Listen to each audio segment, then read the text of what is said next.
What's going on, guys? Welcome back to the channel. I hope everyone is healthy and well today. Thank you so much for joining me. Today, we'll be reacting to and learning about World War II. Something I don't know too much about, man. Battle of St. Lawrence. Shout out to Dark Seas. Original video link will be in the description down below. Let's jump right into this. This is something that I wish we learned in school, and you telling me that they're about to sum this up in 10 minutes and 40 seconds? Impossible! No way! It only takes 10 minutes and 40 seconds out of the day to teach somebody about the World War II, Battle of St. Lawrence, and I ain't never learned about this in school. Mind you, 22 years old, this is my first time learning about this. I know some of you may be like, that's sad. That's sad. You know, I'm saying it too. I know. During World War II,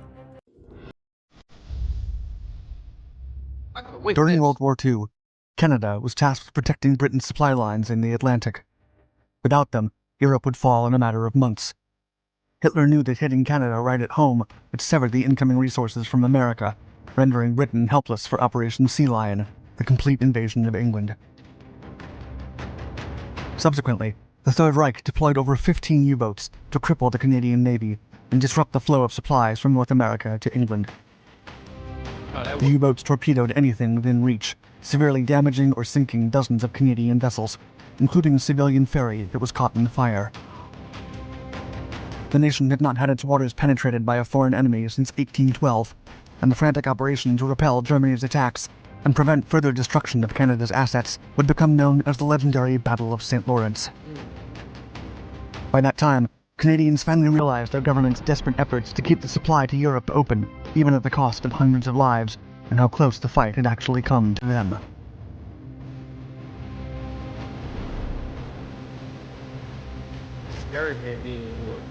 Imagine. That was the intro? W intro. I'm thinking I thought we started the video for real. W intro. The Navy out of nothing. In 1939, when war erupted in Europe, Canada found itself lacking in maritime power. The Royal Canadian Navy, or RCN, struggled for the past decade amidst the dire financial situation that faced the nation. Just a few months before Germany's invasion of Poland, the King's Cabinet had cancelled the production of 4 anti-submarine vessels and 2 motor torpedo boats destined for the RCN. By September, Canada found itself at war against some of the mightiest world powers while owning a mere 13 ships to defend both of its far-reaching coastlines. I know 13 ships is not really enough, is it, guys? Is it? That's all? Was that all your ships? Because I'm aware that nowadays Canada doesn't really have that many ships, you know? So was that all your ships at that time? That's like putting a lot on the line, right? Having all of those ships out there, but it's like you have to. But knowing like if that's all the ships you got, you really put them all out there on the line, man. You ever play that game, Battlefield? Like the board game is like, man. It's a risk of war, man. To make the odds even greater, America seemed to have no intention of joining the war, and Canada was given the crucial task of protecting the supply lines that nourished England through the Atlantic Ocean. Owning a mere 13 ships to defend both of its far-reaching coastlines. To make the odds even greater, America seemed to have no intention of joining the war, and Canada was given the crucial task of protecting the supply lines that nourished England through the Atlantic Ocean, just as they had done before during World War I. Is that a diss? Like, we could have helped, basically? Is that what you're trying to say? Like, we could have helped, but we didn't? Bro. How disappointing. If the supply lines were successfully cut off, Britain would not obtain the minimum weapons and raw materials necessary to make a stand against Hitler. Crippling Britain in such a way would surely mean the prompt fall of Europe before the expanding Third Reich. Canada's all-important purpose was set. To achieve it, the nation began an aggressive and unprecedented industrial production plan. The program would have to turn its 13-ship navy into a fleet flaunting hundreds of vessels in less than 2 years to provide the nautical convoys necessary to reach its goals. The clock was ticking, and the pressure was on, especially after the fall of France in 1940, which cleared Germany's pass into the Atlantic Ocean. With the path unhindered, Hitler deployed all the might of the Kriegsmarine into the North Sea. The sooner he could strangle Britain's lifeline, the sooner Europe would fall. Yeah. In response, Canada deployed all the ships it could, which would come out of the shipyard and into the battlefield. Thanks to its diligent efforts, Canada's initially insufficient number of vessels was a thing of the past. However, a fleet of unmanned ships did not make a world-class navy. At the start of World War II, Canada only counted 129 officers and 1,456 men amid its ranks. Then, as France fell, Canada rushed a 2-week training program to hurriedly bolster its navy's numbers. It would come as no surprise, then, that the result... Trained people in 2 weeks? How did that work? How you know they was ready? 2 weeks? They must have been ready. Like, yo, I'm ready. I want to fight. I want to fight for my country. Come on. 2 weeks? Let's go. That's enough time. You know, some people really be waiting for stuff to go down so they could show for their country. We do have some crazy people out there in the militaries, guys, that truly love war. Like, and they out there like Rambo, like real tough dudes for real. Like, program to hurriedly bolster its navy's numbers. It would come as no surprise, then, that the results were less than ideal. As the old sailing proverb goes, quote, "While it takes 2 years to build a ship, it takes 5 years to train a sailor." Many soon-to-be mariners had never seen the sea, as they were farmers, factory workers, and businessmen. Nathan M. Greenfield even relates in his book, The Battle of St. Lawrence, the Second World War in Canada, that, quote, "The crew was so green that they were seasick within hours of leaving the jetty in Quebec City." And seasickness was not the only obstacle that awaited these brave servicemen. The conditions aboard Canada's hurriedly produced anti-submarine corvettes were less than optimal. Ventilation shafts would allow seawater to pass into the crew's mess hall, which meant that the new sea soldiers had to live and work constantly drenched while evading the floating leftovers of food and personal belongings. In contrast, the men serving the Kriegsmarine's U-boat task force had years of experience and an impeccable discipline, plus all the advantages that state-of-the-art submarines bring. As the Germans took control of the Atlantic, the RCN prepared for an uphill battle.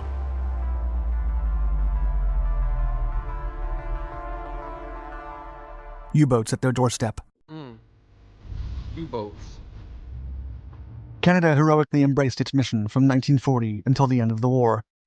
The RCN protected the ships carrying supplies to England to the best of their abilities, and Britain was able to prevail through the Blitz. However, the fact that the RCN was still a medium-sized and inexperienced force meant they did it while paying a hefty price, leaving their shores unprotected. Karl Dönitz, commander of the Kriegsmarine, took advantage of this weakness and brought the war directly into Canada's waters in an attempt to crush the RCN's deployment right from its roots. On May 12, 1942, the U-553 approached the Gulf of the St. Lawrence River, seeking calmer waters to conduct repairs. The commander immediately realized how unprotected the river's mouth really was.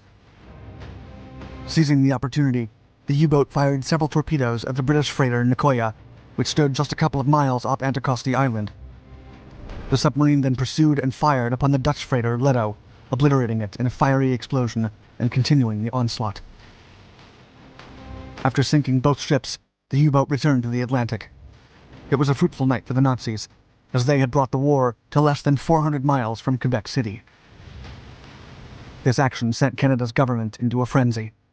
They wondered how the Nazis could destroy 2 Allied ships inside their territory, and how they could be so close to Quebec without raising any alarms. Canada suddenly realized how vulnerable they were to a Nazi invasion from the Atlantic. With their navy busy escorting shipments to Great Britain, they had left only 4 ships to defend the mouth of the St. Lawrence. This was a massive vulnerability, and now the Nazis knew about it. The Allied strategists then met for an emergency summit. However, as terrifying as the events had been, they concluded that the St. Lawrence was a secondary target for Germany. Yo, wait a minute. So we got Britain going through something, trying to fight through. Literally trying to fight through to get stuff out to Europe. Then we got Canada going through it right now. They got 3 vessels protecting the river. What was it? River? They got the passageway. They got 3 ships protecting that. That's not enough. Nazis know about it, which means you're screwed. We don't know how much they're coming with, how much power. Let's assume they're coming with power. Air power, water power. If it gets close enough to the land of Quebec, it'll turn into the land power. You'll be fighting on land and stuff like that's not what you want. You want to keep it out there in the water. And it's like, where the hell is the U.S. at in this situation? I'm pretty sure if we came through there with at least a couple jets, maybe if we didn't want to get in there really, like get out there in the water, okay. But like we could at least sent a couple fighter jets and stuff. I mean, bro, y'all be shooting ammo for fun on Instagram in the military. Why couldn't we spend a couple dollars on that? Fuel these jets up and let's get them out there. It'd be there in 30 minutes tops. We don't know. Like, I'm just sitting here like all of this madness is going on, but where are we at? Two of our allies is going through it right now. Britain and Canada, too. Where the hell are we at?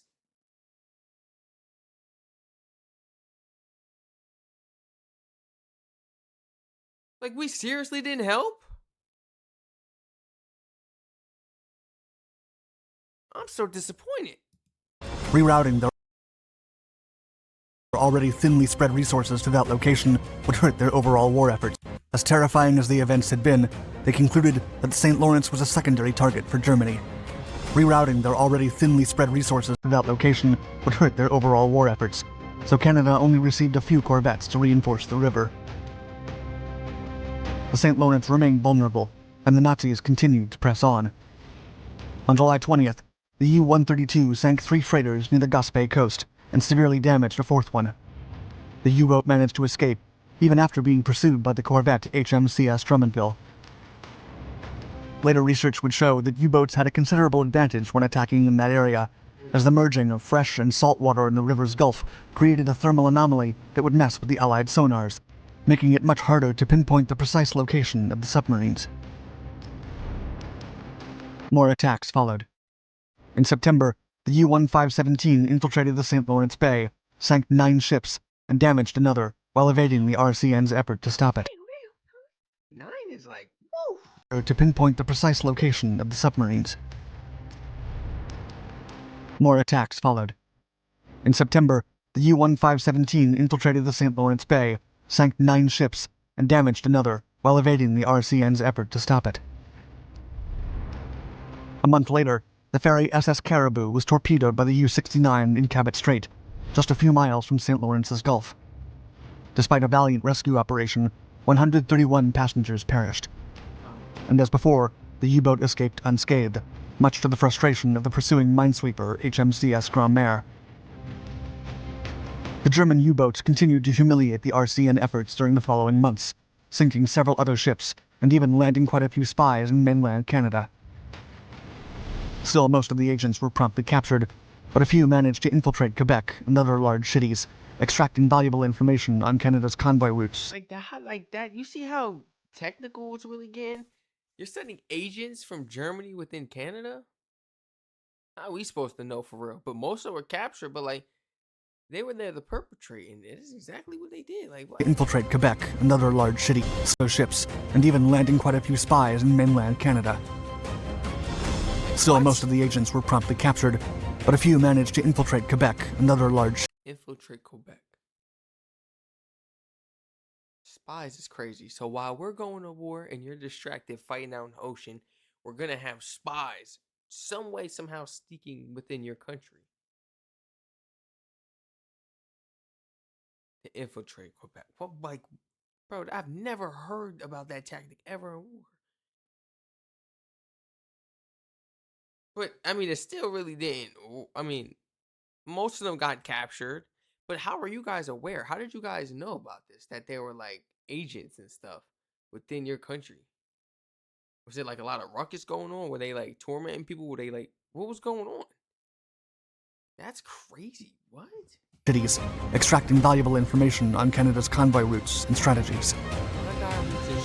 Okay.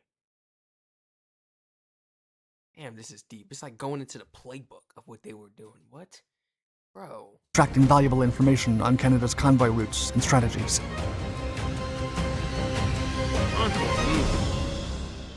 A difficult decision. Where are we at? On a large scale, the U-boat attacks were of minor significance to the overall war efforts. Thanks to Canada's escort operations, Britain was able to prevail, and Germany was losing time, resources, and men. Besides, with the entrance of the US into the war, the scenario was looking much bleaker for the Third Reich. Nevertheless, from a local viewpoint, the Battle of St. Lawrence was a political disaster. Canada's government tried to keep the attacks from the press. Instead of helping, this action fueled the rage of the civilians who knew what was happening, and many of the coastal towns where the people could see the sinking ships with their own eyes panicked. That's crazy. Distrust for Canada's leaders continued to grow. As their inability to protect the St. Lawrence became more evident, they decided to completely close the bay to transatlantic traffic on September 9, 1942. Shipments to England were then rerouted through the ports of Halifax and New York. At the time, many considered the closing of the bay as the worst decision ever implemented by the government of William Lyon Mackenzie King, showing an admission of defeat before the might of the Kriegsmarine. However, in hindsight, many historians consider it a brilliant tactical choice by Canada, one that halted the U-boat attacks in the area. I see stuff is going on, and they're closing in on us, and it's not looking so good, but we are fighting to our maximum, capacity, and we're really trying. We're really going at it. I want to keep the people safe. I want to block that off. Look, forget all that. We fight for our lives out here. We got to make the best decisions, regardless of what the public thinks, While supporting the global ally. The public is watching this, literally. Ships sinking in the ocean and stuff. You know how fast that this can move? You know how fast it can move into the land and they could come in on this land now? Tactical choice by Canada, one that halted the U-boat attacks in the area while supporting the global Allied war effort. In the end, a slow and steady strategy won the race. After the closing of the St. Lawrence and the continuing growth of Canada's navy, the Nazi U-boats were forcibly recalled into the Atlantic to reinforce their comrades, as their numbers were quickly dwindling. Enduring the tragic Nazi attacks in the Gulf of the St. Lawrence for more than 2 years had been tough, but it had also bought precious time for England, the US, and other allies to prepare for the eventual liberation of Europe. By 1944, Canada had one of the most potent and experienced naval forces in the world, and the Nazis were no match for them. Thank you for watching our video. Let us know what you think of Canada's role in World War II in the comments below. This was a wonderful video, man. I'm finally educated on the Battle of St. Lawrence. Heard about this World War II event a lot of times. Plenty of times. Seen it in the comment section. Strac, you should react to the Battle of Lawrence. I'm like, what is that? Looked it up. It was a World War II event that actually occurred. And I had no idea. Now, I need to just ask, what's it called? One question. That's it, guys. One question.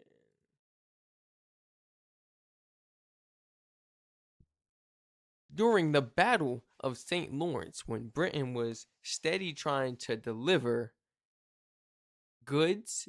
Oh, wait. During the Battle of St. Lawrence, when Britain was trying to deliver goods to Europe, but they were actually being held, and when Canada was actually going through it with Germany, where was the US? Why did the United States not help? It's just why I love AI, because no matter how you say it, it just knows. And that's kind of weird, because stuff like this will take your job. Stuff like this will take your family, take you out. Stuff like this might take over the world. This AI stuff is out of hand. I'm saying stuff sometimes like I can say like 3 words and they know what I'm talking about. I don't know. Like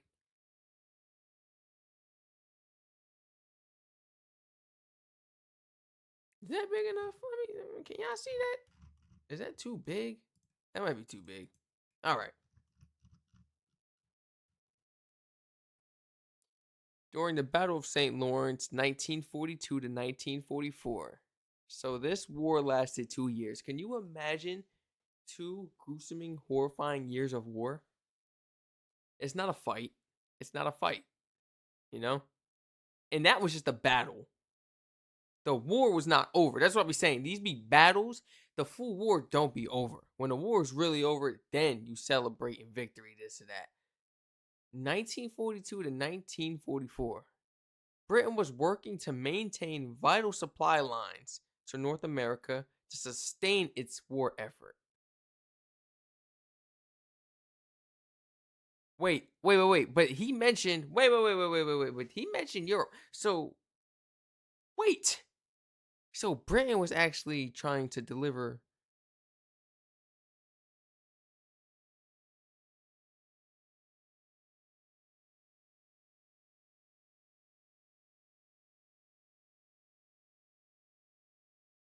Britain relied on St. Lawrence River Gulf as a primary artery for delivering critical resources, including military equipment and weapons. Huge quantities of tanks, aircraft, and ammunition produced in Canadian American factories.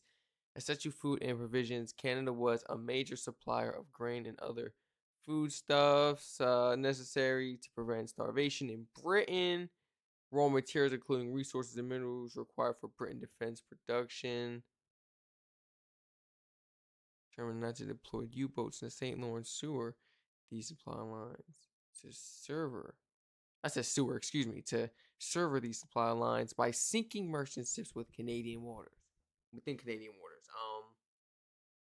So basically, Germany was sinking these ships. Excuse me for saying that Britain was delivering to Europe. Why do I feel like I heard Europe throughout this video? Britain was so if I'm not mistaken, Britain was trying to get to Canada. Also, 20 merchant ships and several Canadian warships, more than 2,200 ships successfully delivered their cargo to Britain. Wait, warships. More than 2,200 ships successfully delivered their cargo to Britain and its allies during this period? Wait, I'm getting so confused now. Wait. See, hold on real quick. Okay. So, Britain was delivering these supplies to Canada, not Europe, right? Because where was I getting Europe from? I think I just had it in the back of my head. Well, I think I heard it somewhere, but like I don't know why. Can it load? Actually, it was the other way around. Canada and the US were delivering supplies to Britain.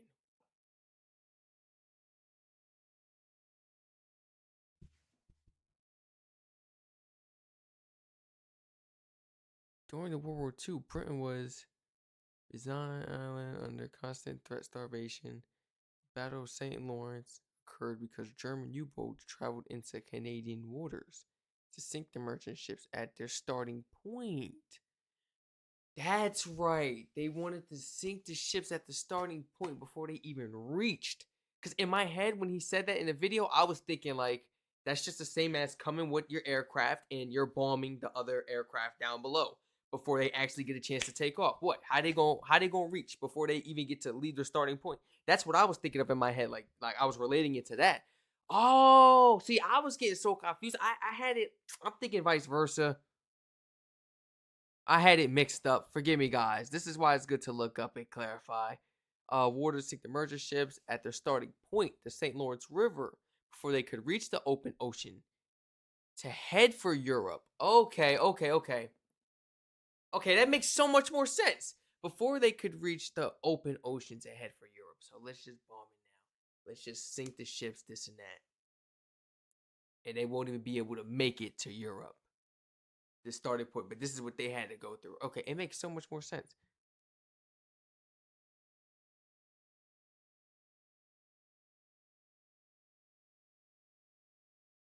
Canada and the U.S. were industrial powerhouses of the war. Factories in Montreal, Quebec City, and southern Ontario produced tanks, planes, and food Britain needed to survive. Facts. German submarines waited in the Gulf of St. Lawrence.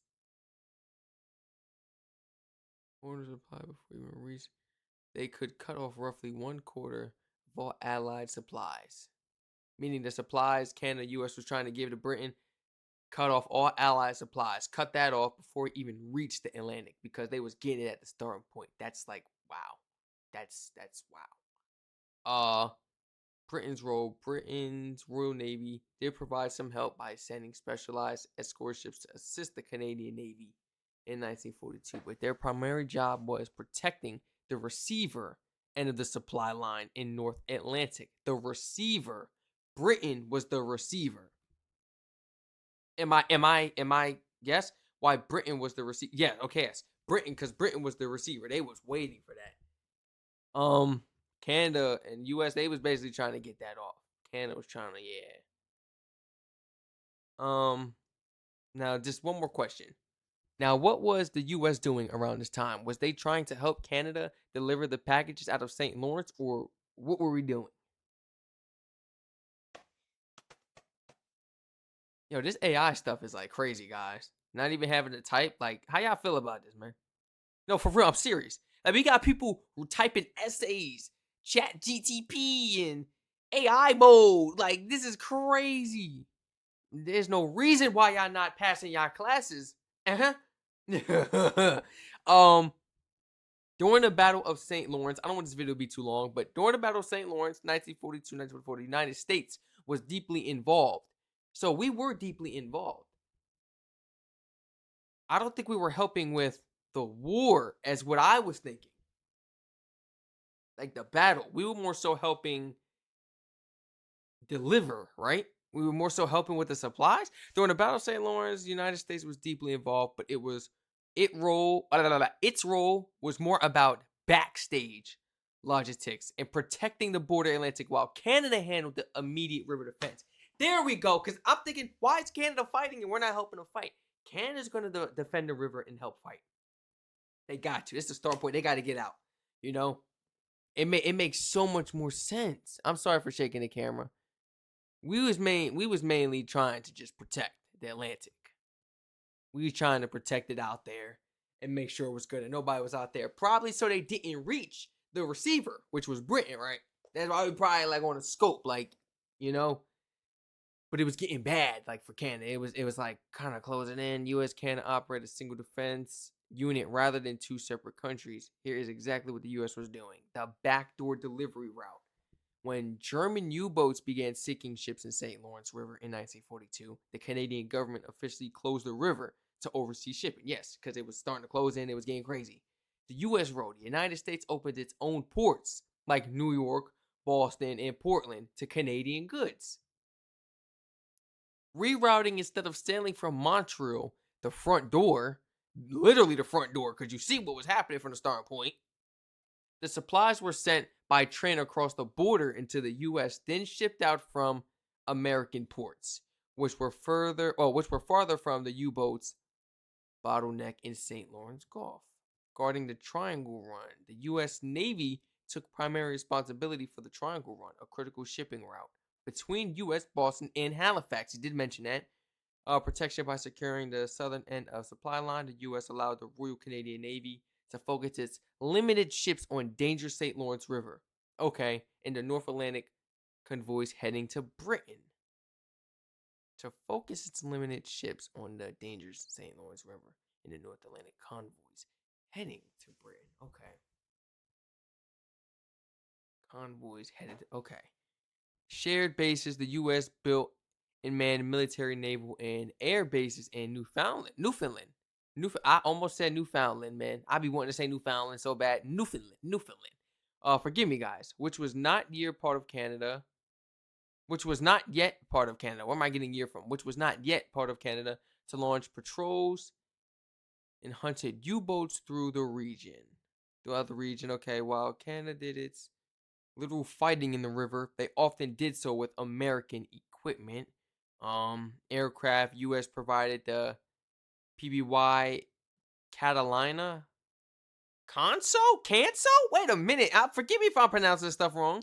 In Hudson bombers used by the Royal Canadian Air Force to patrol the St. Lawrence. So, although the U.S. wasn't really there to help with the fighting, more so scoping it out in the Atlantic defending, you guys was basically using the equipment that America has given to you guys. Like, here, this would work though. Like, use all of this. Considering like Canada's situation, the number of ships they have, their equipment, the artillery, the numbers of people they have, like, you're basically helping them out, giving them what they need in order to fight. Technology and everything. Because it's saying like shared advanced radar and everything. Okay. The German submarines were servicing the radio home. Like the Germans, they had submarines and stuff. Like, it was getting bad. And there's certain technology and equipment you need in order to detect that, to have a radar, in order to fight off and, what's a word? Intercept the missiles underneath the water. Like, you got to watch for stuff like that because the bombers will come from underneath. Most of the time, they ain't really trying to come from the top unless it's an aircraft, it's a jet coming. But majority of the time, they trying to bomb from with under, and they're going to let you sink, and that's where it just happens, man. But I'm so glad that I was able to look this up and have it all clarified to me after watching this amazing video. Guys, original video link will be in the description down below. Feel free to like, comment, subscribe, turn all post notifications on, and please, please, everyone, feel free to educate me. I don't care if you're a student. I don't care if you're just a parent, maybe not even a parent, just an adult. I do not care. Maybe you are in the military. Please educate me. Whoever you are, your age, I don't care how old you are. If you know more about this than me, please educate me down below in the comment section. If you watch this video and you can obviously see like I was lost at some points where I need to be educated here, I was a little confused, please educate me in the comments. I read all comments, guys, and I'm so thankful. Without you guys, none of this would be possible, and I wouldn't be learning on a daily basis, able to, retain this information given to me, because it takes a lot. I gotta react to these videos, look up, study about it before, maybe after, and look at the comments to really understand a lot of stuff that's going on in this world, to be able to speak about it and teach it to someone. Not just learn or hear the video. You can hear it, but not listen. Just hear the video and it's like, oh, whatever. Just another topic. No! I got it all retained. You see what I'm saying? I'm trying to become the wisest man, at least one of the wisest men in America first. Stay safe, everyone. I hope to catch you all in the next one.